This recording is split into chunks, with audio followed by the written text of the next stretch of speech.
Wow, ini mengejutkan tuan-tuan dan puan-puan. Di awal pagi kita dikejutkan dengan satu berita. Tajuk berita yang memang dahsyat, mengejutkan. Saya pun tidak terfikir berita ini punya tajuk begini besar, hebatnya dan sebagainya. Najib Razak sudah berada di penjara menghampiri sebulan. Dan persoalan sekarang, apa keadaan Rosmah Mansur di rumah? Ada orang bagi saya komen, dia kata Rosmah Mansur mungkin sekarang sudah jadi macam nenek kebayan. Ada yang cakap macam ahli sihir, ada yang cakap tak macam-macam lagi lah. Tapi saya kata tak baik tau cakap begitu dekat orang tua. Rosmah Mansur dah tua, janganlah kasih main-main dia lagi, kesian dia. Sudahlah dia kena jatuh hukuman penjara sudah 10 tahun. Denda hampir 1 bilion 978 juta kalau tidak silap. Janganlah kasih main-main dia, kesian dia tahu. Kesian dia. Okey. Jadi terbaru ini daripada Sinar Harian, tajuk berita luar biasa. Noriana curi rakam foto, Rosmah berdoa. Kenapa perlu curi rakam foto? Tak payah curi. Ambil je lah. Jangan je berlakon lah. Harap-harap janganlah berlakon. Tak baik tau berlakon. Kalau berdoa pun nak berlakon, aduh, tak jadilah macam tu. Ambil gambar candid bagus. Sebab nampak betul itu dibuat untuk berdoa.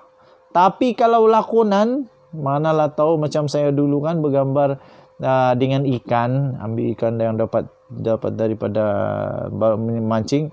Tunggu dulu. Letak macam ni supaya nampak besar. Letak sini supaya nampak besar. Itu lakonan lah supaya nampak hebatnya. Jangan sampai macam itulah. Tapi tajuk berita ini dipetik daripada Sinar Harian, dia kata Noriana curi dalam kurungan. Tanda atas, curi rakam foto, Rosmah berdoa. Kesian Rosmah Mansur. Sekarang dah rajin berdoa. Syukur. Laman media sosial Instagram anak perempuan Datuk Seri Najib Tun Razak tidak pernah lekang dengan coretan mengenai keadaan keluarganya semenjak bapanya menjalani hukuman penjara lebih 3 minggu yang lalu.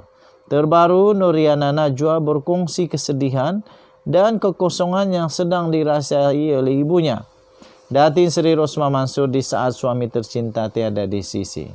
Jangan risau Rosmah Mansur, kamu pun tidak lama lagi akan masuk penjara kalau kamu kalah lagi. Tapi setakat ini memang sah, memang sah dia bersalah. Dia telah dijatuhkan hukuman penjara 10 tahun, denda 970 juta ringgit Malaysia. Tuan-tuan dan puan-puan, kemudian disambung, dia juga sempat tanda atas mencuri rakam foto ibunya yang sedang berdoa di atas tikar sejadah dengan memakai telekung dalam keadaan duduk pada waktu subuh. Katanya, Daddy tidak ada di sisi kami, tidak di rumah lagi kini. Saya cuba menemani Mami sebanyak mungkin, mengubati rindunya dengan kekosongan di rumah. Ada kalanya waktu tidur juga supaya katil di sebelah Mami tidak rasa kosong sangat, kata anak Najib itu. Kemudian dia kata sempat mengambil gambar ini waktu subuh tadi. Mami seorang isteri yang sangat merindui suara, gelak tawa, keceriaan suaminya di sisi. Setahu saya sejak dari dulu lagi, saya tidak pernah nampak gambar Rosmah Mansur. Waktu subuh diambil gambar secara candid dan dipost. Tapi sekarang ternyata Rosmah Mansur memang sembahyang subuh. Salut. Aku respect yang ini. Okey. Noriana Najwa turut meluahkan rasa kagum dengan semangat ibunya yang kini memikul tanggungjawab sebagai keluarga meskipun dirinya sedang bergelut dengan masalahnya sendiri. Okey, kamu boleh baca berita penuh di sinarharian.com.my 16 September 2022. Tajuknya Noriana curi rakam foto, Rosmah berdoa. Kita jumpa lagi. Bye. Salam sejahtera Malaysia. Di saat-saat Badan Kehakiman Negara Malaysia diserang habis-habisan, hakim-hakim, ketua hakim diserang oleh orang-orang yang tak faham, tak tahu apa-apa, ampunilah mereka. Ampunilah mereka sebab mereka tak tahu apa yang mereka lakukan. Kesian diorang. Jadi biar pikir ipola, biar pila layan je. Okey. Terbaru ini rupa-rupanya bukan semua orang hentam, tetapi ada yang tetap menyokong. Terbaru, memang saya setuju yang ini. Saya tak pernah lihat badan kehakiman bebas seperti sekarang. Itu diterbitkan 15 September 2022 di Sinar Harian. Okey, Sinar Harian. Dan bekas timbalan Perdana Menteri Tun Musa Hitam berkata beliau mengakui beliau tidak pernah melihat. Ini bekas timbalan Perdana Menteri Tun Musa Hitam berkata beliau tidak pernah melihat badan kehakiman bebas seperti hari ini, terutamanya yang melibatkan hal ehwal politik. Beliau menyifatkan institusi kehakiman hari ini sangat tegas sehingga mencetuskan kemarahan banyak pihak, khususnya terhadap golongan yang mempunyai kepentingan politik. Padan muka. Itu padan muka aku yang cakap lah. Memetik laporan portal berita Astro Awani pada Khamis, Musa tidak menolak ada juga golongan yang gembira kerana sistem perundangan negara memperlihatkan tiada campur tangan daripada kerajaan. Katanya, saya tidak pernah menyaksikan badan kehakiman yang bebas seperti sekarang. Sangat tegas dan sudah tentu berkaitan dengan kepentingan politik. Ia melibatkan banyak pihak, akan marah dan gembira.